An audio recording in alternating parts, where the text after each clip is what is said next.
ओम गणेशाय नमः। जय गजबदन सदन सुखदाता, विश्व विनायक बुद्धि विधाता।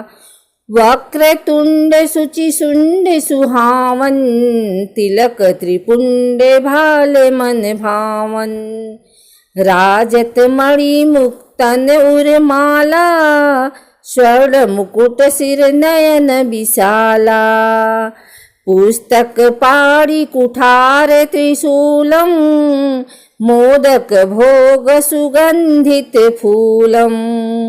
सुंदर पीतांबर तन साजी, चरण पादुका मुनि मन राजी। धनि शिव सुवन षडानन भ्राता, गौरी ललन विश्वविख्याता। रिद्धि सिद्धि तव चवर सुधारे, मूषक वाहन सोहत द्वारे। कहो जन्म शुभ कथा तुम्हारी, अति सुचि पावन मंगलकारी। एक समय गिरिराज कुमारी, पुत्र हेतु तप कीन्हो भारी। भयो यज्ञ जब पूर्ण अनुपा, तब पहुँच्यो तुम धरि द्विज रूपा। अतिथि जानी कै गौरी सुखारी, बहुविधि सेवा करी तुम्हारी। अति प्रसन्न है तुम बर दीन्हा, मातु पुत्र हित जो तप कीन्हा।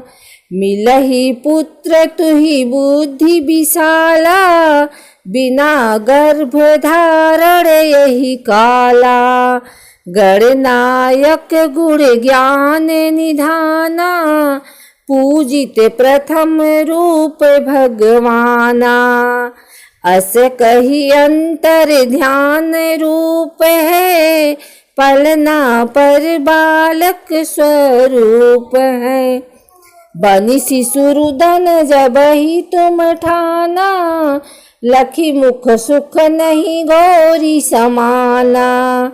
सकल मगन सुख मंगल गावही, नभते सुरन सुमन वर्षावही।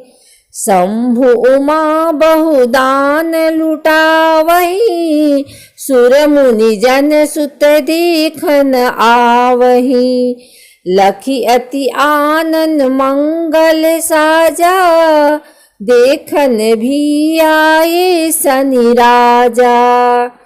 निज अवगुण गुनि शनि मन माही, बालक देखन चाहत नाही। गिरिजा कछु मन भेद बढ़ायो, उत्सव मोरन शनि तुहि भायो।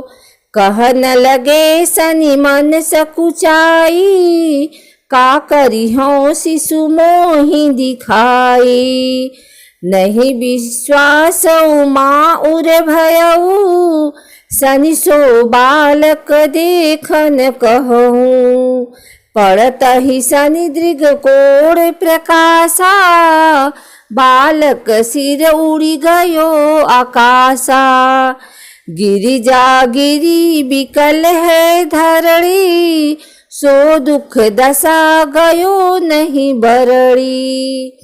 हाहाकार मच्यो कैलासा, शनि कीन्हो लखी सूत को नासा।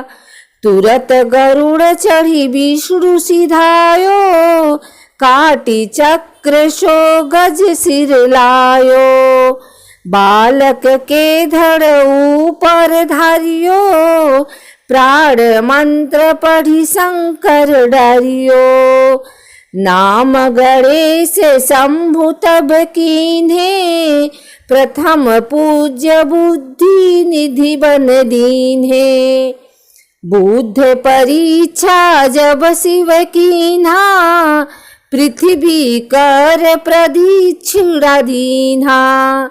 चले सडानन भरमि भुलाई, रचे बैठ तुम बुद्धि उपाय। चरण मात पितु के धर लीन्हे, तिनके सात प्रदक्षिण कीन्हे। तुम्हारी महिमा बुद्धि बढ़ाई, शेष सहस मुख सके न गाई। मैं मतिहीन मलिन दुखारी, करहु कौन विधि विनय तुम्हारी।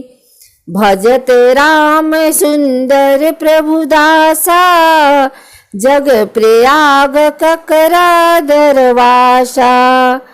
अब प्रभु दया दीन पर कीजे, अपनी भक्ति शक्ति कछु दीजे। द्वापर युग के समय की घटना है। महर्षि पराशर अपने आश्रम में ध्यान मग्न थे।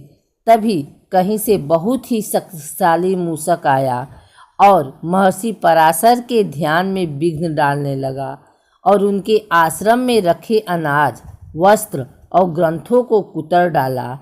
उस मूषक को रोकने का भरसक प्रयास किया गया, किंतु वह पकड़ से बाहर रहा।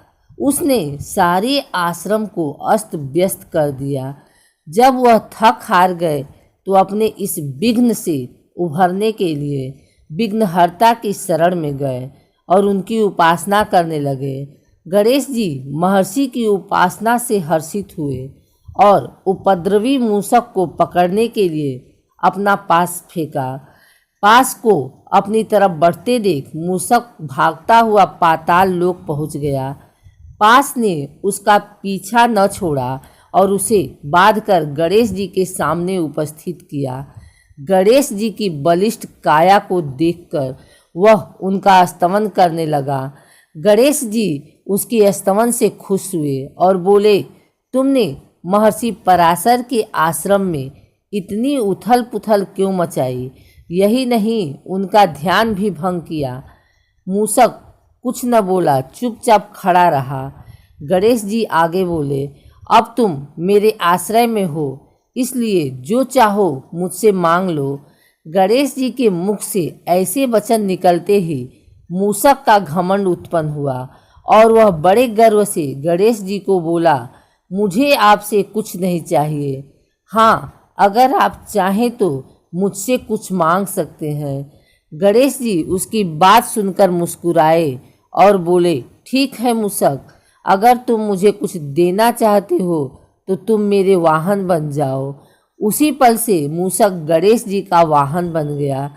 लेकिन जैसे ही गणेश जी ने मूषक पर पहली सवारी की तो गणेश जी की भारी भरकम देह से वह दबने लगा।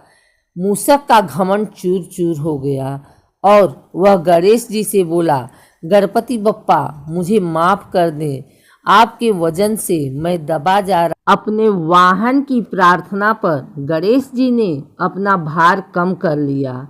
इस घटना के उपरांत से ही मूषक गणेश जी का वाहन बनकर उनकी सेवा में लग गया। गणेश जी का चूहे पर बैठना इस बात का संकेत है कि उन्होंने स्वार्थ पर विजय पाई है और जन कल्याण के भाव को अपने भीतर जागृत किया है। गणेश